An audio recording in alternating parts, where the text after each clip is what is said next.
When you find yourself frustrated by a situation, pause for a moment.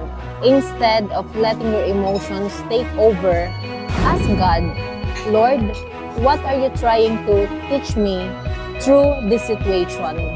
Every struggle carries a lesson, and sometimes every difficulty carries a revelation. And sometimes some things that irritate us, God is using to shape our character.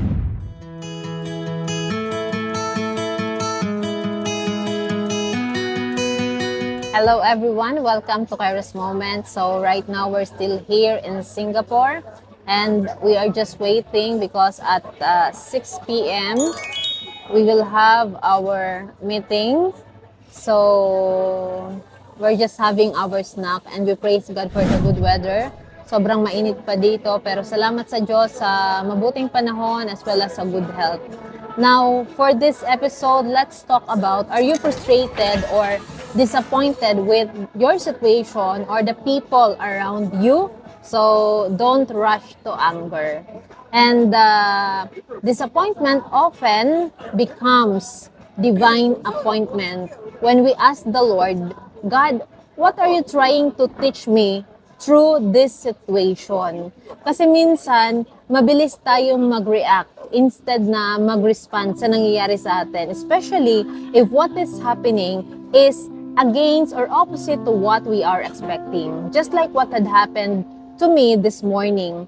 So, I asked someone to do something but I'm not going to elaborate. So, but those things na ina-expect ko hindi nangyari. And also, even sa tao na inaasahan ko ay hindi na naibigay ang aking ina-expect. So, of course, emotionally and sa paningin ko, of course, na-disappoint ako. Frustrated ako of what had happened this morning. Frustrated ako sa tao din na inasahan ko. But, if i-meditate ko what happened and doon sa, kumbaga, I may say it's something was wrong, so parang maiirita lang ako, maiinis lang ako. But I was asking the Lord, kasi tineturn ko yung aking paningin doon sa what God is trying to teach me in that situation. So una, what I realized, okay God, medyo magastos of what had happened. Okay God, parang mali atang naging decision ko, bakit pinili ko yung ganito, ganyan. So, until I realize and I look at into something na mas gagaan ata yung pakiramdam ko. And of course, I should get the lesson from that situation and from my decision na ginawa ko na sabihin natin parang mali ata ang decision ko. So, what I did was I focused doon sa mga lesson. Okay God, number one, okay, maybe I did that thing pero next time, listen carefully, next time, I will not do this again. I will not do this again. I will not apply that kind of decision na ginawa ko kanina. So, pangalawa, okay. Yung tao na inasahan ko before, ang tao na ina-expect ko, may reveal din doon ang Panginoon. Okay, now I know.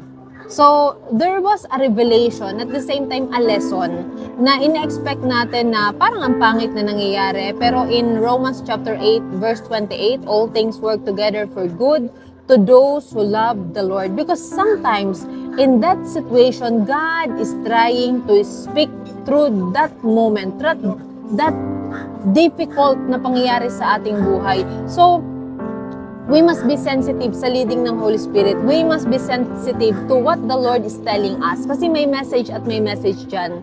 So sabihin natin, minsan nanghihinayang tayo, Lord, may na-waste na pera. But in the Lord, if it is in the hand of God, there's no wasted money, there's no wasted opportunity, and there's no wasted situation. Because sa bawat pangyayari sa ating buhay, laging may kapupulutan natin na lesson. Lagi ko rin to sinasabi sa iba na, lalo na kapag iniisip natin, Lord, may nasayang na pera, Lord, may nasayang na panahon. So para hindi ka manghinayang, always take advantage of that opportunity na, Lord, nagbayad ng tuition mo. We call it a tuition fee na nagbayad na lang din naman ako, may na-waste lang din naman even yung time ko, yung resources ko, dapat makuha ko yung lesson. Hindi pwedeng wala akong matutunan. Because I spent something.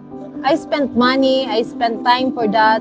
Tapos wala akong matututunan. So dapat makunan ko ng aral ang pangyayaring yon. So, with that situation, matututo at mag-grow tayo, magmamature tayo. So do not despise those na pangyayari sa ating buhay na inisip natin na pangit na. Again, get the lesson and don't be, in a hurry para magalit sa tao or sa sitwasyon dahil again, baka may revelation doon at baka may lalo pang pinapaaralan sa iyo ang Panginoon para mas lalo ka mag-mature. So, that's the lesson that I get or I learned this morning and I believe ma-apply ko sa future na okay Lord, next time I know what to do.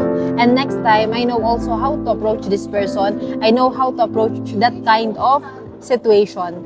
Now, James chapter 1 verse 2 to 4, consider it pure joy, my brothers and sisters, whenever you face trials of many kinds, because you know that the testing of your faith produces perseverance. Let perseverance finish its work, so that you may be mature and complete, not lacking anything. So, pag inisip natin, nag-persevere tayo, may mga problema, may mga trials, pero mas lalo tayo magsusumikap at mas lalo tayo magmamature, mag-grow tayo sa situation with the love of God, with the help and guidance of the Lord. Okay, what are the lessons that we can get sa mga pangyayari, sa mga bagay, sa sitwasyon, sa mga tao na na-disappoint tayo or na-frustrate tayo? Number 1, patience. Hahaba lalo ang ating pasensya. Number 2, humility. Mas lalo tayo magpapakumbaba na Lord, hindi ko na po Lord maintindihan ang nangyayari. Lord, gulong-gulo ako and there are situations that we cannot control but God help me. So we will learn how to humble ourselves before God. Number 3, surrender. Always surrender everything to God. Number 4, strength and endurance. Number 5, perspective. So mag-iiba ang perspective natin. Pwedeng hindi agad magbago ang sitwasyon, pero ang pananaw natin mag-iiba. Sometimes it's not about the situation, but it's about how we look at that situation. And number 6, discernment. Number 7, emotional maturity. Number 8, dependence on God.